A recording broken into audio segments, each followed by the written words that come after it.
And as a basketball fan, I've even noticed that Hiddo Turkoglu and Mehmet Okur have got some pretty good basketball games. So, the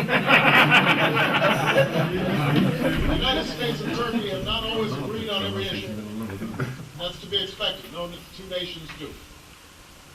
But we have stood together through many challenges over the last 60 years. And because of the strength of our alliance and the endurance of our friendship, both America and Turkey are stronger and the world is more secure.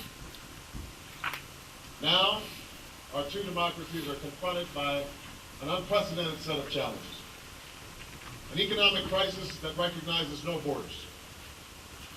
Extremism that leads to the killing of innocent men and women and children.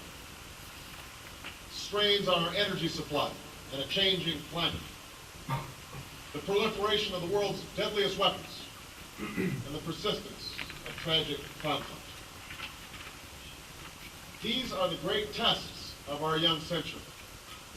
And the choices that we make in the coming years will determine whether the future will be shaped by fear or by freedom, by poverty or by prosperity, by strife or by a just, secure, and lasting peace.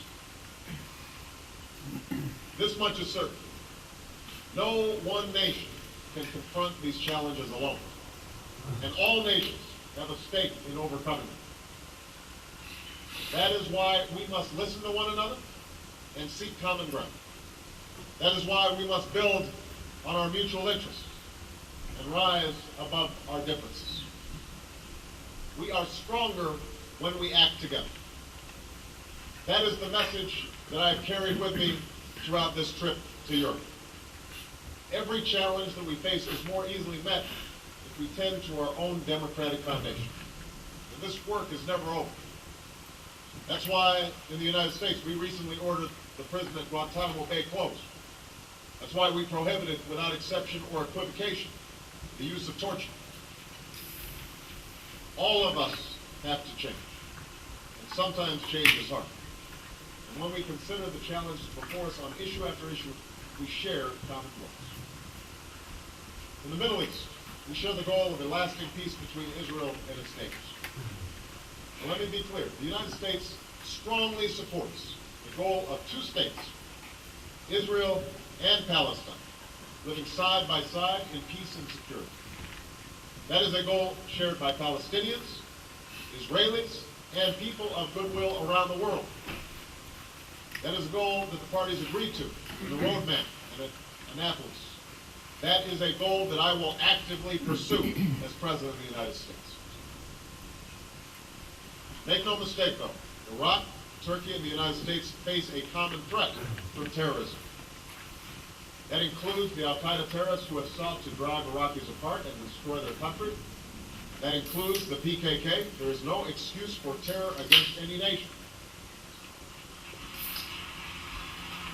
So let me say this as clearly as I can. The United States is not and will never be at war with Islam. In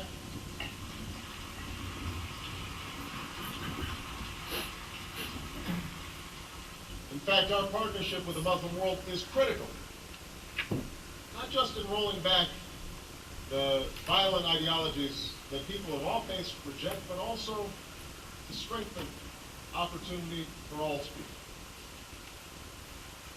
I also want to be clear that America's relationship with the Muslim community, the Muslim world, cannot and will not just be based upon opposition to terrorism.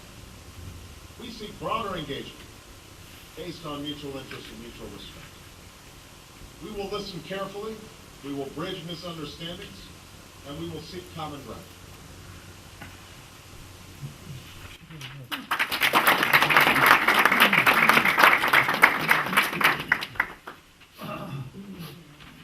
I will invite Honorable Charles Foster to introduce Jeff Moseley. Let's give him a round of applause.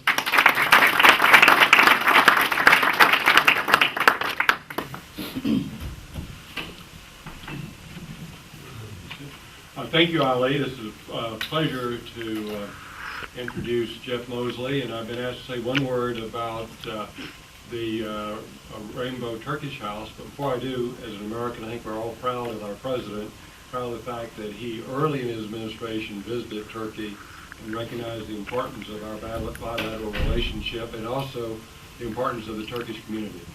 Fortunately, one of the members last night, as he had to guard Yao Ming, did not do as well as Yao Ming. So I just on a personal note would like to talk about the Rainbow Turkish House and its affiliated organizations that are really doing a great job in reaching out and providing to Houston and the surrounding communities and making a great impact, hosting forums, luncheons like this with community leaders and breakfasts, bringing in dignitaries like Madeleine Albright, where Jeff Moseley and I were privileged to attend, along with many of you, to hear her most interesting talk at a critical time, sponsoring important forums on policies involving government's diplomacy held right here, as well as the many other activities. Most significant, as far as I'm concerned, my wife Lily, the opportunity to visit Turkey under the sponsorship of the Gulen Institute. So I want to congratulate you for the good work that you do. It's now my privilege to introduce Jeff Moseley. Jeff is, as you've been told, the president of the Greater Houston Partnership, and I have the privilege of serving on that board. And the first time we met Jeff, I was a little concerned because he was sort of quiet and a little reserved, and I was just wondering whether he would be able to provide the leadership. But there's no doubt about it.